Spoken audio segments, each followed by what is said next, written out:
New this morning, a deadly start to the Thanksgiving holiday in Albuquerque. Police are not saying much about this, but here's what we do know. Officers got a call about shots being fired about 1 this morning on Vermont Northeast. It's near Chico in Wyoming. They found a man inside the home dead. Several other people were hurt and rushed to UNMH. It's really ongoing investigation, really early on. Can't release anything more. We do know homicide detectives are still out there investigating. They say Vermont between Copper and Chico will be shut down, quote, well into the morning. Police have not said if they've arrested anyone yet. We will keep you posted. And investigators are still trying to figure out what killed a 22-year-old woman who was found dead in a home in northeast Albuquerque yesterday. Ashley Aragon's body was discovered inside this home near Phoenix and Kentucky Northeast. Police say her boyfriend, J.C. Smith, called 911 about 5 in the morning, saying she was unresponsive. Investigators now waiting for the results of an autopsy to learn more. And a man is dead after walking in front of the Rail Runner commuter train last night. This happened at 8:22 on State Road 314 near Bosque Farms. State police say it looks like that man committed suicide. Coming up on 6:33, another pricey lawsuit payout for Albuquerque police as the city is set to pay out a 5-figure settlement after a guy police thought was driving drunk took off and then says 2 officers kicked him in the face. This happened 2 years ago in 2011 when officers Brian Pitzer and Justin Montgomery here were chasing Charles Gomez, trying to go after him for DWI. Well, Gomez ran away and he hid behind a dumpster in this underground parking garage. He knew that they had found him, so he laid down and said that he gave himself up. He was told, "You give up when we tell you you give up." And then he was kicked in the face.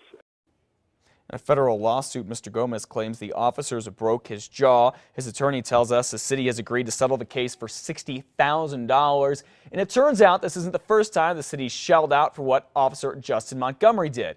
He shot an unarmed 19-year-old twice in 2009 after a chase here near West Central. A judge says that she did not believe Montgomery's story about the shooting. The city had to pay the teen's family $400,000 for that. Meanwhile, Officer Pitzer still has 2 other federal lawsuits pending against him. Well, 2 suspected jewelry thieves are behind bars this Thanksgiving morning after we aired surveillance video of their heist. Remember last week we showed you the video here that a man and a woman were here stealing $75,000 worth of diamond rings from Creative Jewelers. It's at Alameda and Coors. The rings were recovered thanks to a good Samaritan who was able to stop the man almost right outside the store. Well, police say tips from our story led them to Francis Dunaway and Jonathan Scott from Socorro. Ms. Dunaway was arrested in Berlin earlier this week. Police caught Mr. Scott Monday night saying he was driving a stolen car. All right, 6:34 now. For most Americans, the biggest meal of the year gets eaten today. On top of that, the people of the Jewish faith are celebrating Hanukkah today as well. Now, for those of you who may have forgotten something that you need for the big feast, you are in luck. Some stores are open, at least for a little while. We sent News 13's Samantha McDonald to one of those stores out in the northwest part of town to give us some good information. Happy Thanksgiving, Sam. Good morning.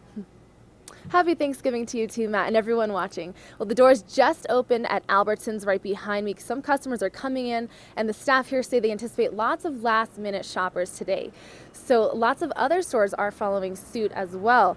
Smith's will be open from 6 a.m. to 4 p.m. Sprouts will be open 7 a.m. to 4 p.m. and Whole Foods 7 a.m. to 3 p.m.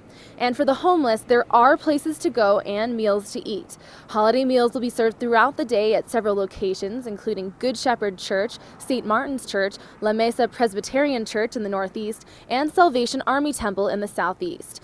Lots of shoppers were out yesterday, as you can see in this video here, at Keller's in the northwest. They were picking up turkeys and other traditional foods, and they say they may have to come make a trip back today. Well, there's always those last minute things you need that you didn't think of the first time, so I'm grateful that they're open and hopefully they'll get some time to spend with their families.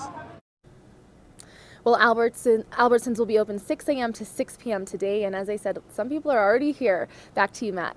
All right, you got to get in there early, Sam. Thank you so much. Of course, Walmart will be open for 24 hours. The Black Friday deals start at 6 tonight. And the Black Friday frenzy is almost here in Bernalillo County, and some members of the New Mexico congressional delegation are urging that shoppers don't forget to shop local. In fact, Saturday is Small Business Saturday, a day to promote that. And here we have County Commissioner Wayne Johnson. He says there are about 16,000 local businesses in Bernalillo County, and that shopping local at one of these businesses has a very positive impact. And the holiday season is a great opportunity to reinvest in our community. You can generally find an option here with a local store for just about anything you want to buy, and it's going to help somebody provide jobs. Darn right it is. Mr. Johnson there was talking at Biggle Snorts Toys in the Heights, which specializes in unique toys. We talked with them a couple of days ago on 2 Casa this morning. Go to casa.com, see exactly what they have to offer there. A lot of educational stuff for your kids. And if you want to get in the holiday spirit this weekend, here you go. 6 o'clock, the River of Lights, the Botanic Gardens opens up. That is Saturday. Then on Sunday, Mayor R.J. Berry will light the state's largest menorah in Civic Plaza. That is happening at 4:30.